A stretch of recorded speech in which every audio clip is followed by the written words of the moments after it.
Hello everyone, मैं doctor कल्पना।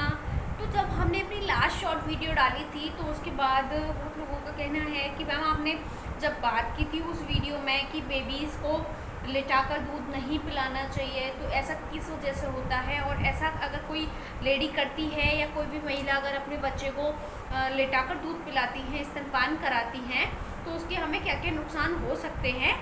और साथ ही साथ हम इसमें ये भी बात करेंगे इस वीडियो में कि एक महिला को उसके बेबी को किस तरीके से दूध पिलाना चाहिए, उसको ब्रेस्ट फीडिंग किस तरीके से रखनी चाहिए जिससे हमारे बेबी की ग्रोथ भी बढ़ती रहे और उसको कोई नुकसान भी ना हो।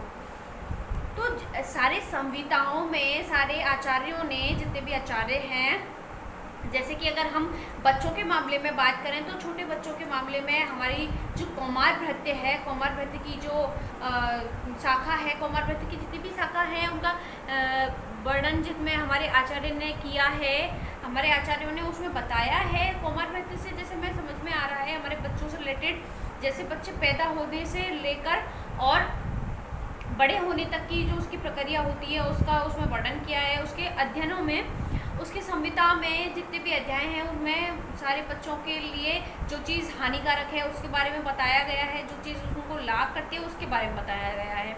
यहाँ तक कि जब बेबी पैदा होता है, प्राण प्रत्यागमन की जो कंडीशन होती है वो सारी कंडीशंस का उसमें वर्णन किया गया है। तो हम उनमें टॉपिक्स को लेते जाएंगे, जो जो हमें ज़रूरत लगेगी उसमें वीडियो हम बनाएंगे और आपको क्लियर करेंगे भी।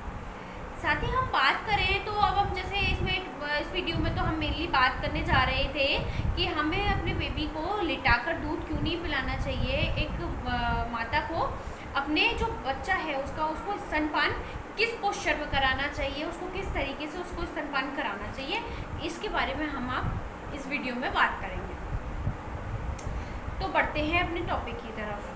तो साथ ही बात करें, जैसे हमने बात करी थी कि बेबी को लिटाकर दूध नहीं पिलाना चाहिए। जैसे कि अगर आप इस पोस्चर में अगर लिटाकर दूध पिलाती हैं अपने बच्चे को, तो इससे बेबी की कंडीशन ये रहती है कि उसकी जो सांस नली में उसकी सांस रुकने का भय रहता है। उससे अगर दूध का निवाला कोई भी अगर सांस नली के में चला जाता है, अगर बजाय वो अपने फूड पाइप के, यानी कि जो हमारी ग्रास नली होती है उसके बजाय अगर श्वसन नली में उसका दूध चला जाता है तो उसकी जान के लिए खतरा हो सकता है। साथ ही हम बात करें तो इसके लिए इससे और क्या क्या नुकसान हो सकते हैं। तो हम बात करें तो जो इस तरीके से अगर कोई भी महिला अपने बच्चे को दूध पिलाती है, स्तनपान कराती है, तो उससे हमें देखने को मिलता है कि उस बच्चे की ग्रोथ ठीक से नहीं हो पाती है, क्योंकि वो मिल्क को जितनी मात्रा में उसको लेना चाहिए उस तरीके से उसको नहीं होती है। एक तरीके से हम कह सकते हैं कि बेबी की तृप्ति नहीं होती है, उसको बच्चा मन करके दूध को नहीं पी पाता है। साथ ही हम बात करें तो इससे महिला के लिए भी कहीं ना कहीं नुकसान होता है। तो दूध की गांठें भी उसकी ब्रेस्ट में बन सकती हैं, जिससे रुके हुए दूध से उसमें बहुत सारे कॉम्प्लिकेशन हमें देखने को मिल सकते हैं। गांठ बन सकती है, कोई भी ट्यूमर भी बन सकता है, बहुत सारे कॉम्प्लिकेशन हमें माता में भी देखने को मिलते हैं। और अगर हम इसके और भी कॉम्प्लिकेशन की बात करें तो बच्चे में अगर हम दिखाई देते हैं तो बच्चों में कभी कभी कंडीशन में कान में दर्द, बहुत आपने सुना होगा कि कान में दर्द हो जाता है, तो उसमें कहीं ना कहीं जो कॉज पाया जाता है वो ये भी पाया जाता है कि जो माता है उसने ब्रेस्ट फीडिंग के टाइम पर लेट कर दूध पिलाया था बच्चे को। उसकी वजह से क्या होता है, जो दूध के कुछ कण जो होते हैं, दूध के कुछ पार्ट्स उसमें कान में जमा होने लग जाते हैं, जिसके द्वारा हमें देखने को मिलता है कि हमें कान में भी, बच्चे के कान में भी कोई भी कॉम्प्लिकेशन हमें दिख सकता है। साथ ही हम बात करें तो इससे कान में ये जैसे जम जाता है दूध, उससे तो बच्चे को कान में कॉम्प्लिकेशन हो ही जाते हैं। साथ ही इसी तरीके से हमारे फेफड़ों में अगर प्रॉपर तरीके से डाइजेस्ट नहीं होता है तो अब वो पेट में तो डायरिया की कंडीशन तो बच्चा बच्चे के पेट में बनती है डायरिया की कंडीशन। अगर उसको वो डाइजेस्ट नहीं भी हो पाता है तो उसके फेफड़ों में भी जाके वो जम सकता है, जिससे उसको निमोनिया जैसी, नेमोनाइटिस जैसी कंडीशन बन सकती है, और भी बहुत सारी कॉम्प्लिकेशन बच्चे को, बहुत सी इन्फेंट वाला जो अस्थमेटिक प्रॉब्लम होती है वो भी बन सकती है, और भी कोई बहुत सारी कॉम्प्लिकेशंस उसमें बन सकती हैं।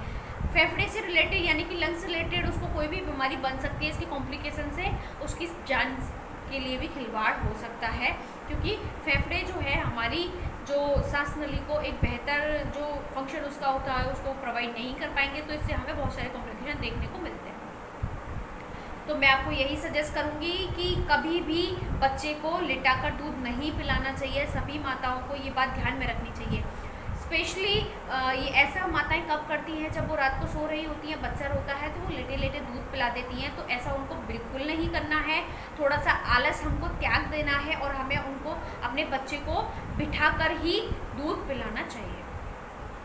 अब बढ़ते हैं हम अपने टॉपिक की तरफ कि हमें किस पोस्चर में दूध पिलाना चाहिए। तो सबसे पहले हम आपको बताएंगे कि आपको नॉर्मल कंडीशन में अपने में बैठना चाहिए। आपको सुखासन में बैठना चाहिए। सुखासन में बैठने के बाद आपको जो बेबी की पोस्चर है, कुछ इस तरीके से आपको बेबी को अपने गोद में लेना है। और इसे आप देख सकते हैं, इसमें इस व्यू के थ्रू हमने आपको क्लियर करने की कोशिश करी है। तो कुछ इस तरीके से आपको बैठना चाहिए और अपने बेबी का पोस्चर इस तरीके से लेना चाहिए। सबसे फर्स्ट हम बात करेंगे तो आपको राइट साइड के ब्रेस्ट से फर्स्ट फीडिंग करानी चाहिए सबसे पहले। और दूसरी बात, इस तरीके से बेबी को आपको लेना चाहिए। सबसे पहले आपको एक ब्रेस्ट से आपको दूध पिलाना है बच्चे को। साथ ही हम बात करें तो हमें बच्चे को फीडिंग उसमें जब तक करानी है जब तक कि बच्चा तृप्त नहीं हो जाता है। अगर आपको ऐसा लगता है कि फीडिंग और करवानी चाहिए बच्चे को लेकिन बच्चा नहीं करता है, तो सेकंड टाइम आप जब भी ब्रेस्ट फीडिंग करवाती हैं तो आपको ये बात ध्यान में रखनी है, आपको सेम ब्रेस्ट से उस टाइम ब्रेस्ट फीडिंग नहीं करवानी है। आपको देन जो फर्स्ट वाले ब्रेस्ट से आप पहले करवाया था आपने ब्रेस्ट फीडिंग, उससे जो अपोजिट साइड वाला यानी कि लेफ्ट साइड वाला जो दूसरा ब्रेस्ट है तो उससे आपको फीडिंग करवानी है।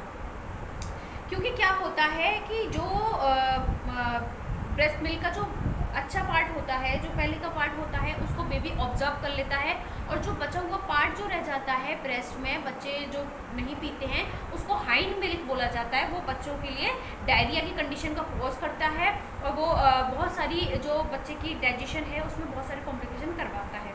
तो इसलिए हाइंड मिल्क को हमें त्यागना चाहिए। साथ ही हम जो दूसरे ब्रेस्ट का जो मिल्क होता है उसको हमें बेबी को पान करवाना चाहिए, जिससे कोई भी प्रॉब्लम नहीं होती। अगर आपको ये वीडियो पसंद आई हो तो लाइक एंड शेयर ज़रूर करें। साथ ही अगर आपको कोई भी इसमें डाउट लगता है या कोई और बात आपको पूछनी है या कहनी है तो आप हमें कमेंट कर सकते हैं, पर्सनली मैसेज भी कर सकते हैं। Thank you.